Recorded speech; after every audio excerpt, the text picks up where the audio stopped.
we are going to do a role play on how to use an exposure hierarchy.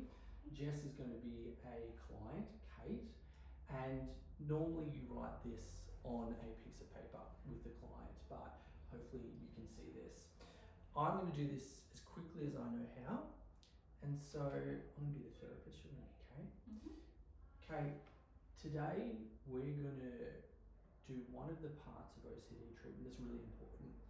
I know from you that one of your goals, your main goal, is to be able to get to school, right? And the OCD is stopping you.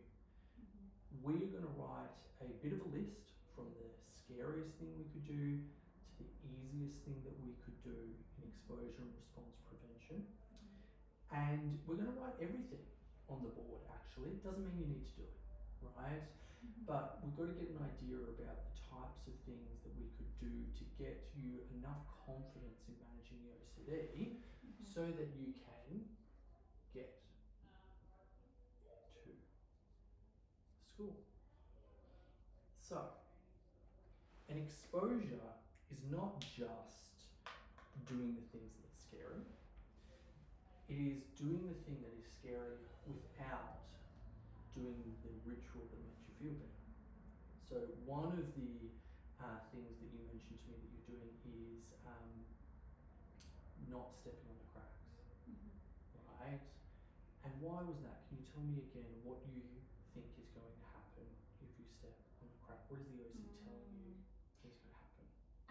You know that saying, if you step on a crack, break your mama's back? That's what I think is going to happen to my mum if I step on a crack. So, if we got you to come in for a session and, you know, we went into one of the rooms that have cracks and for 2 minutes you were standing on cracks and you weren't telling yourself it's all going to be okay, mum's going to be fine. You were actually intentionally stepping on those cracks, right? And seeing actually whether any harm comes to your mum. How high do you think your distress would get from 0 to 100? I think 70%. Great. Okay, put that there.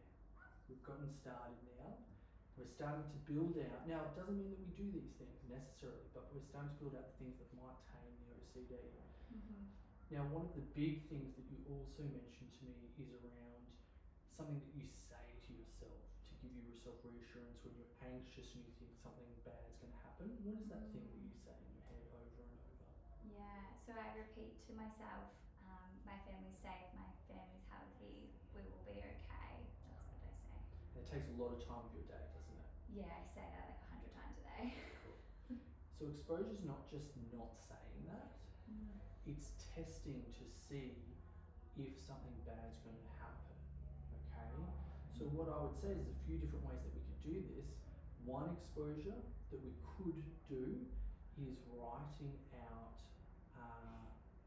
my family is not okay, they are going to die, over and over for 2 minutes. Not telling yourself that it's all going to be okay, not doing that thing about saying they're going to be okay, writing the opposite. How high do you think your suds would get? I think that would be 100. Yeah, beautiful. So I'm going to put that up here.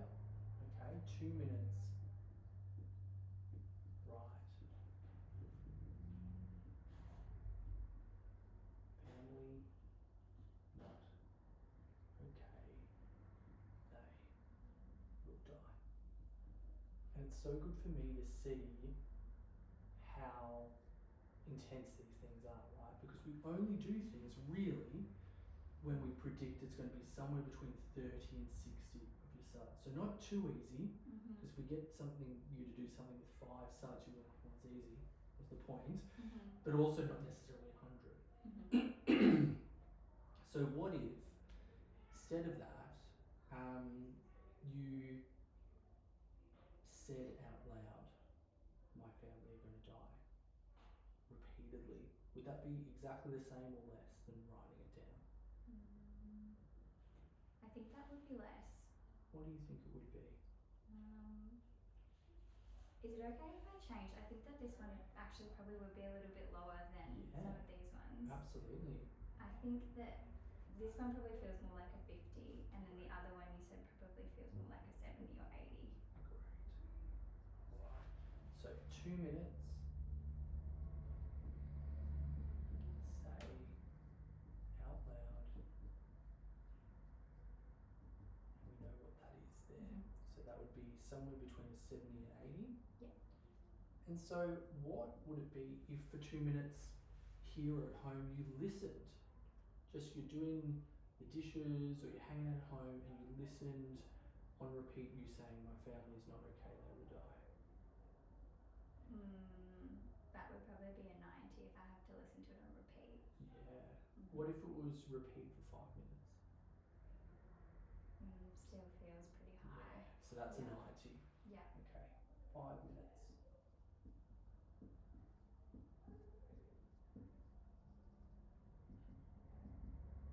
90. And we can rearrange these so that they're in order later.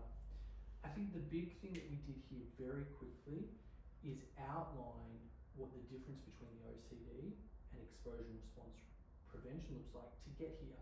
We wouldn't do this for no reason. Who wants to do something that is challenging and a bit anxiety provoking? Mhm. But from our conversations, I know how motivated you are to get to school.